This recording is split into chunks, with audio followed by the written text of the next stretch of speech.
Hey folks, Phil Davis, Ancestry Lands, ancestrylands.com. We're going to talk about what happens when finding a good food source, a protein like fresh meat.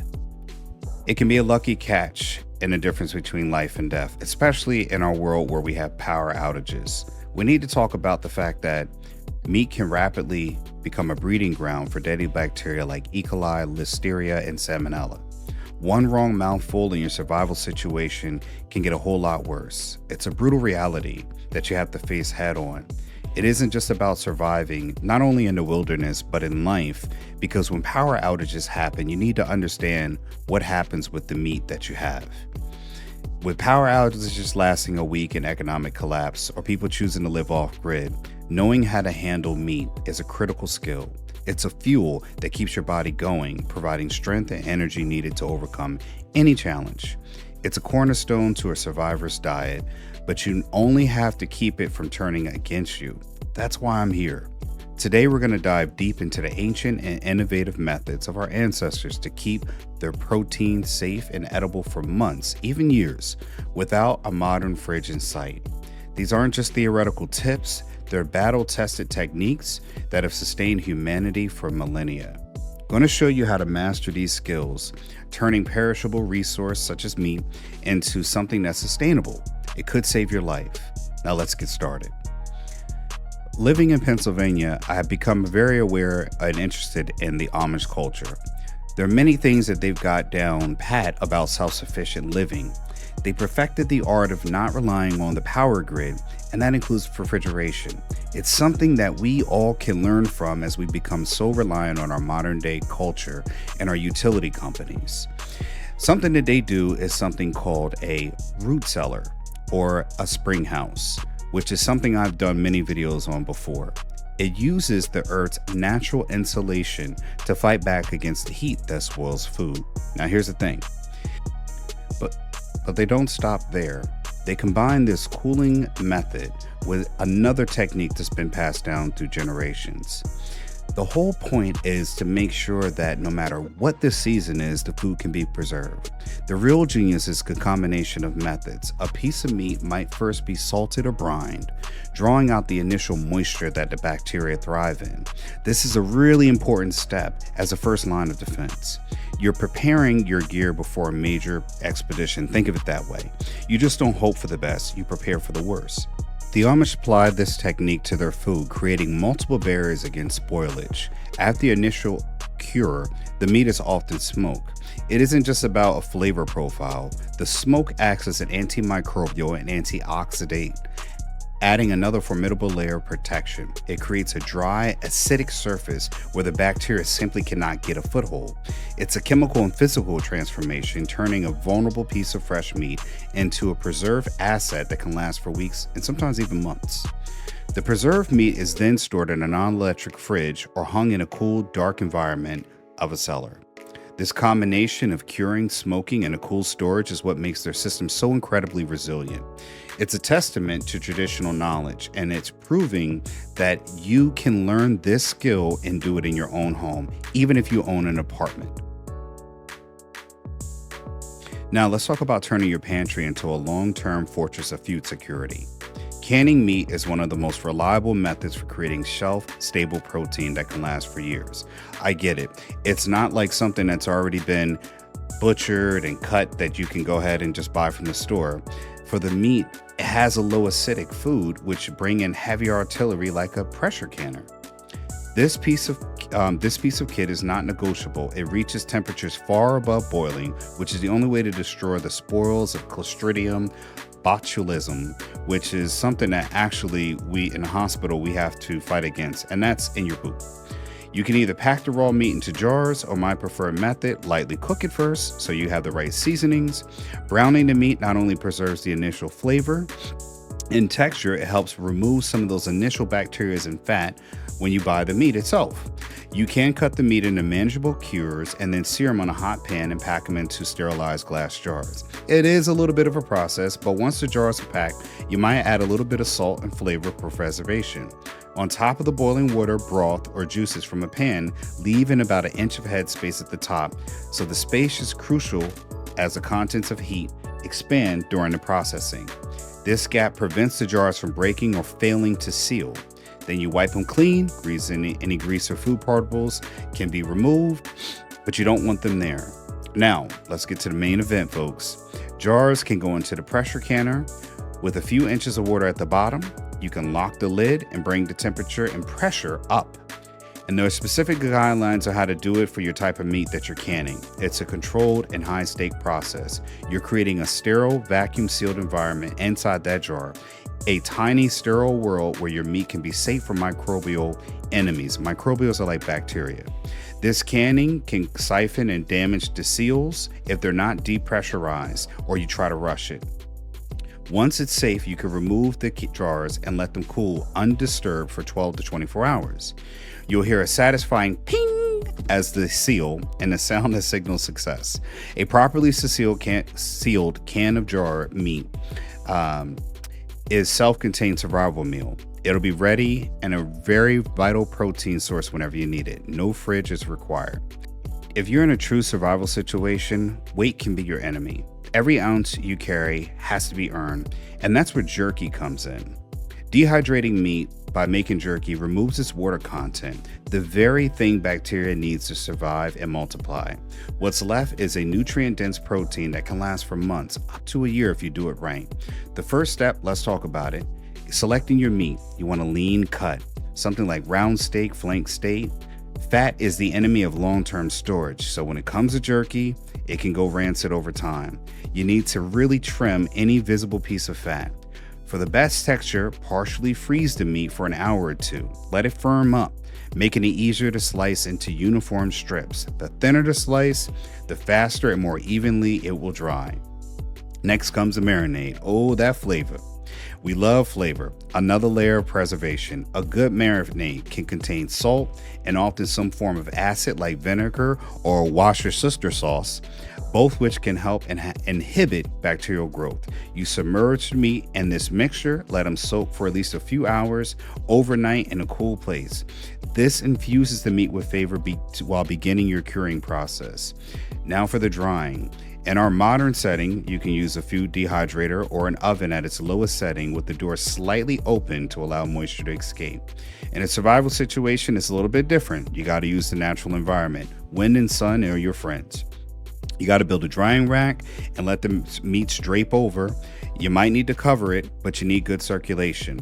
You need a mesh to keep the insects off if you're worrying about, because flies will go to the meat. You'll know when the jerky's ready when it's dry and tough enough, but it's still pliable or you can bend it without snapping. It should have a leathery texture. Once it's fully dried and cool, you can store it in an airtight container or a vacuum seal. Now this is pure survival fuel. It's incredibly light to carry and can be chewed on the move, providing a slow and steady release of energy to keep you going when the trail gets tough. Long before freezers or complex canning equipment, our ancestors relied on the most basic, powerful preservation on the planet, salt. And everybody loves salt. Curing meat with salt is a technique that is old as civilization itself. It's a simple process. By packing meat in salt or submerging it in a heavy brine, you'll fundamentally change its chemistry, making it inhospitable to bacteria that could cause it to spoil. The science is beautifully simple though. Through the process of osmosis, water moving from a higher concentration of salt on the outside of the meat, it draws the water up from within the muscle out to the outside of the meat. The salt itself penetrates the meat. This prolonged attack or two-pronged attack can remove water and add salt. It creates an environment where the microbial life simply can't function. Get the fuck out of here. It's a brilliant strategy to common mineral to halt the natural cycle of decay in its track. To do a dry cure, you'll need a generous amount of curing salt. It often contains nitrates and nitrites to add protection against botulism. Again, the stuff that makes you shit uncontrollably. After you get the salt rubbed into every opening, nook, and cranny, you're going to put the meat on top and then cover it completely with more salt. It'll be a total immersion. Then you want to put the salt into a cool, dark place for a period of time that depends on the thickness of the cut. Pause. During that time, you'll see a liquid brine forming as the salt pulls the moisture from the meat. This is a sign that it's working. You'll need to turn the meat periodically to make sure that it's even in the cure and that it's consistent throughout the entire piece of meat. Once this is complete, the meat is removed from the salt, rinsed thoroughly, and hung out to dry and mature for a few weeks or even months. What you're left with is not really fresh meat anymore. It's a completely transformed product, like a country ham or pancetta. It's dense, intentionally flavorful, incredibly stable. The salt-cured ham can hang in the cellar for over a year, ready to be sliced and eaten without even any cooking. It's a true testament to the enduring power of ancient wisdom. Now, you might be thinking, oh yeah, that's nasty, but this is a survival situation. The salt curing is the foundation of ancient meat preservation. Smoking is the cathedral that we build upon it. A smokehouse isn't just a shed for cooking, it's a chamber for transformation where cured meat is endowed with flavor and scent, a powerful shield against time itself. The method takes the protection of salt curing and it elevates it to the next level. And it's not an impossible process that you can't replicate to any other way. It always begins with the initial salt cure. We taught you how to do that. You can't just hang the meat in a smoker and expect it to last. You need the salt to have done its job by drawing out the moisture and inhibiting bacteria inside. Once the meat is cured and rinsed, it's hung in the smokehouse. The traditional smokehouse is a simple structure, often a small windowless shed designed to hold a dense cloud of smoke while allowing for some ventilation to control the temperature. There are two main types of smokehouses: cold smoking and hot smoking. For long-term preservation, we're interested in cold smoking. This is a slow, patient process where the meat is bathed in smoke at a very low temperature, typically between 85 degrees Fahrenheit and 30 degrees Celsius for people in the UK. The idea is to apply the preservation qualities to the smoke without actually cooking the meat. The heat is often offset with the smoke being piped out through the changer, so the meat is never directly heated. The smoke itself makes the marbling compounds within the smoke, like phenols and aldehydes, a natural antimicrobial and antioxidants. They settle on the meat surface, create that acidic profile that we talked about, and it's a barrier against the bacteria, keeping it from penetrating your meat. You'll smoke the meat for days, sometimes even weeks, allowing the compounds to penetrate deeply. The result is a piece of meat that is finally changed. It's darker, drier, and infused with the aromatic essence of wood used like hickory, apple, or mesquite. The smoked and cured meat can be stored in a cool, dry place like a root cellar or a pantry. Hams, bacon, sausages preserved this way become staple provisions that can see any family through a long winter or a period of hardships. Now, that power goes out, you're going to be wanting to have this smokehouse in there. It's long-term security for you and your family. In a world without electricity, which in the summertime, the brown blackouts, you're going to want that. The earth itself becomes your refrigerator. The principle behind that root cellar we keep talking about is it uses the planet's natural insulation to maintain a consistently cool and humid environment year-round. It's a subterranean sanctuary, a place where frantic temperature swings outside like the world, that's not happening. It's a steady temperature. The root cellar is dug into a hillside or unconstructed underground with thick insulating walls of stone. The key is getting deep enough to tap into the stable temperatures below the frost line. In this cool, dark space, temperatures can hover between 32 to 40 degrees Fahrenheit or 0 to 4 degrees Celsius. With high humidity, this environmentally slows down the activity of spoilage from food and natural enzymes that would cause it to decay. You can't just take a fresh out and toss it into the shelf of a root cellar and think that that's it. Man, that's some rookie shit. The cool temperatures will extend its life for days, maybe even weeks, far beyond what you can get in room temperatures. The real power of the root cellar is a force multiplier. It's idea for holding meats that already have undergone the other preservation methods that we talked about.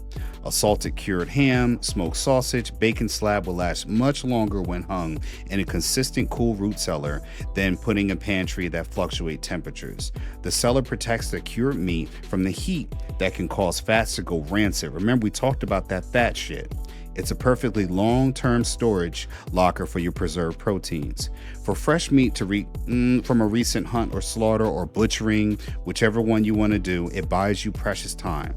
You can actually hang the carcass in the cold and let it continue to age properly, developing flavor and tenderness while you preserve it or you even process it. For long-term storage, you can go through the animal piece by piece and keep curing larger cuts while it remains in a safe environment that bacteria simply cannot grow in. Now, let's talk about it. Everybody loves bacon, and that's more comforting to me than anything else. Beyond its incredible flavor, bacon is, it's a preserved meat. The traditional process of making bacon from pork belly is a classic salt cure. Even if it's followed by smoking, this makes an ideal candidate for long-term storage, a delicious high-energy asset in your larder. The journey starts with fresh pork belly. It's cut into perfect because of its layers of fat and meat. You can use the dry curing mix, typically salt, sugar, and curing salt. Rub it all over the belly, and the sugar balances the saltiness and adds a browning later. The belly is then sealed in the bag and placed in a container and refrigerated or kept in a cool place in a root cellar for about a week to cure, flipping it daily. Once cured, it's rinsed and dry. At this point, you could smoke it for added flavor, or you can proceed without smoking it.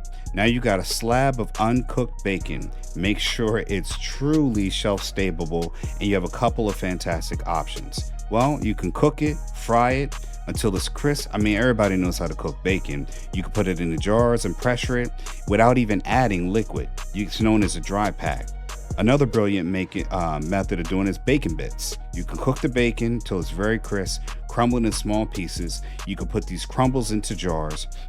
And the key here is to make sure the bacon is incredibly dry and crisp. Some people even pour the hot fat, I was getting to it, over the crumbles in the jar, and the fat cools it and solidifies it, protecting it from oxygen and spoilage. Honestly, you can use that fat for your daily cooking needs afterwards if you want.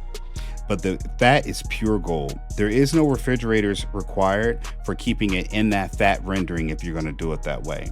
It's a ready source of fat and protein. It could be sprinkled over meals, added into cooking like eggs. That is the bomb. Bacon fat used instead of butter. Oh my goodness, oh gosh. It can turn any food, even greens, into a fantastic feast. It's a morale booster, energy-packed powerhouse. When you're on the move, every single gram counts. Remember that. We're talking about the jerky, which is light. And what if it could make a protein source even lighter, even more compact? What about meat powder? It might not sound glamorous, but again, we're talking about survival. Any situation where the power goes out, you're going to need these techniques for an ultimate survival nutrition. The process starts with meat that is already preserved. You can't just grind up raw meat and think you're going to get a powder out of it. You need to begin with meat that's already been salted, cured, and dehydrated until it's bone dry and brittle. Think of jerky. But you got to take it a step even further. You need to dry it till there's absolutely zero moisture left. So much that it's hard even when you try to bend, it breaks apart. This is ultra dehydrated and it's ready what you need for making a powder. You're going to grind it into the finest powder that you can. We have technology, so you can use even a coffee grinder or a good blender. You might have to use something like a mortar shown here that you can grind it up into, like on the flat rocks. This fine powder has an incredibly long shelf life, providing you keep it directly dry. It's a low moisture content, and the pre-existing salt cure can make it extremely resistant to spoilage. You can store it completely airtight or a waterproof container. Even a small amount of moisture, remember, can ruin that shit. So pack it with food grade dissectant package. So it's brilliant to absorb any ambient humidity. So how do you use it? Well, if you're not stuck underneath a rock, you can pour hot water to create a savory protein-rich broth. You can mix it in with other foods like potatoes, beans, or even bread to fortify them with essential amino acids. Or it could be an instant protein boost that requires no cooking and take up a minimal space in your pack. For long distance trekkers or people going far, or somebody who's a minimalist survivor, powdered meat is an ingenious solution. If there's one food that is legendary in survival, it's pemmican. It's a fuel of North American fur traders and the Arctic explorers, the native peoples who perfected this creation. It's super dense, high energy food renowned for its incredible shelf life. Stories abound of pemmican. I might be saying that wrong, but I don't care. It's about giving you the information. But this is a perfect blend of protein and fat. The recipe is simple. At its core, pemmican consists of two main ingredients, dried meat and rendered fat. The meat, typically from a large animal like bison, deer, or beef, it can be as lean as possible. It's sliced into thin, dried until it's griddled. And like meat, we use for making meat powder. The dried meat is then pounded into a fine, fluffy powder. The second key ingredient is rendered fat or tallow. You take hard fat from the animal, chop it up, heat it slowly over a low fire until it melts into a clear golden liquid. Then you're going to go ahead and strain that out, which is a crucial process. Any waters or impurities left in the fat will cause it to go rancid.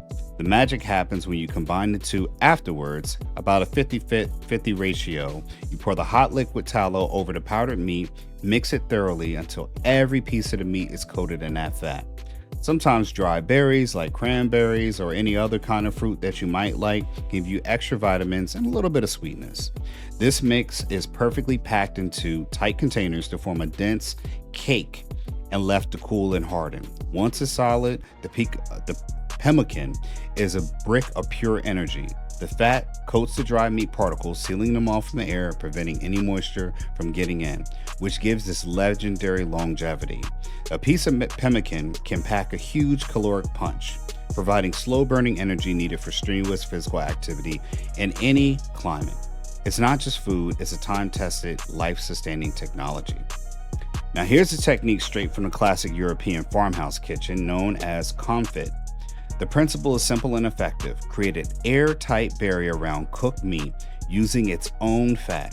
Submerging the meat in lard or any other rendered fat seals off the oxygen. Without oxygen, bacteria and molds cannot spoil and grow.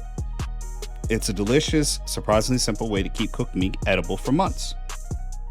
And you can do it in a cool cellar.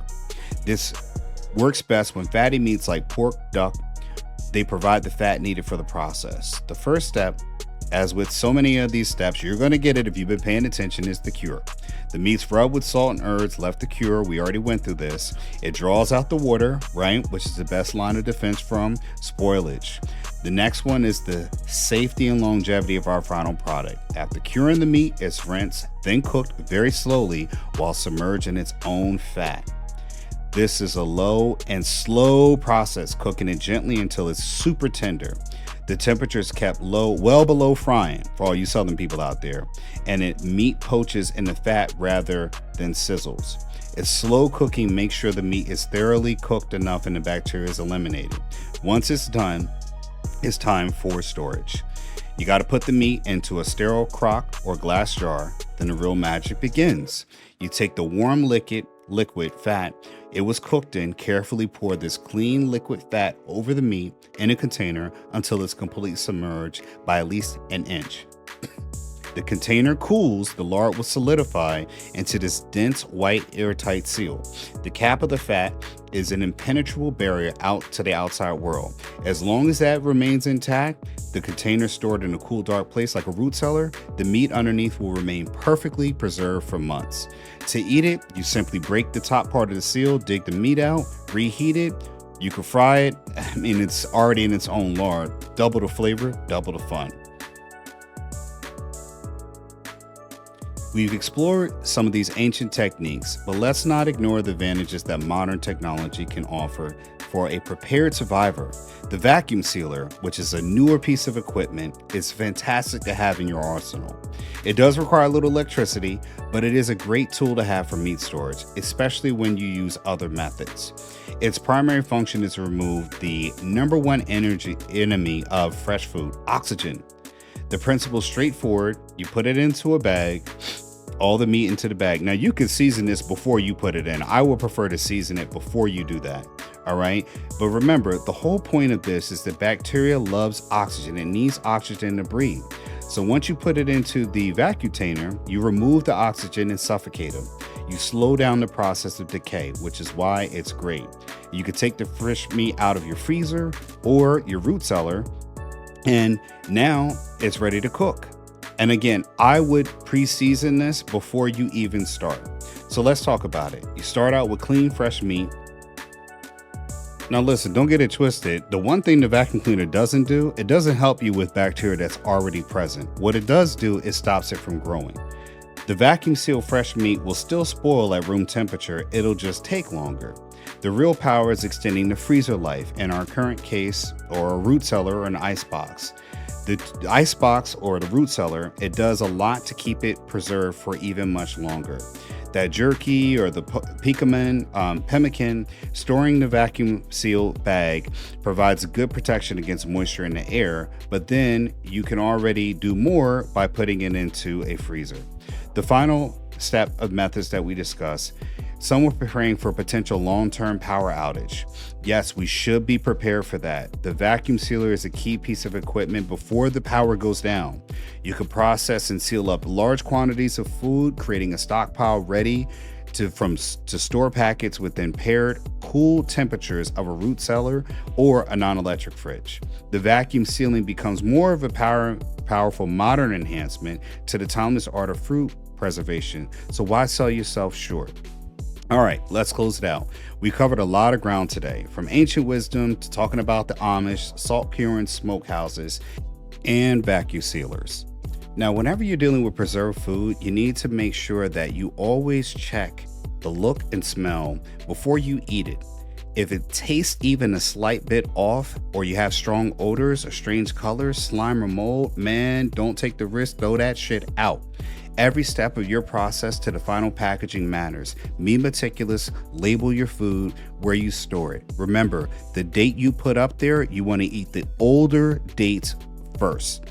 That way your newer food can last much longer. It isn't just about organization, it's about safety that allows you to rotate your stock and make sure that if any food is about to go bad, you use that first, not when it is bad. So let's close it out, folks. We talked about all of these things, and you want to ask, why is Ancestry Lands making videos like this?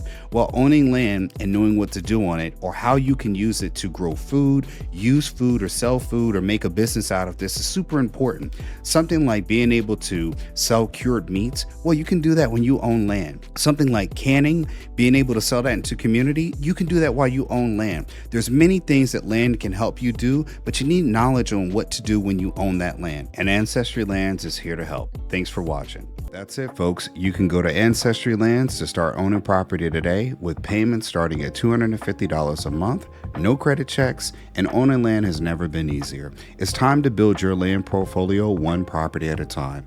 We help you to get dollars from dirt and build generational wealth by owning small plots of affordable vacant land. Contact us to learn more. Oh, and speaking of dollars from dirt, I also wrote a book about investing in land for you readers out there. My book, Getting Dollars from Dirt, A Beginner's Guide to Vacant Land Investing, is on Amazon. The link is in the description section below. Inside, you'll learn simple, easy to read insights that will have you understanding why you should own land today. For more tips and tricks, subscribe for updates, comment below, and let us know what you enjoyed about this video. Thanks for watching, and I'll see you in the next one. And remember, like and subscribe.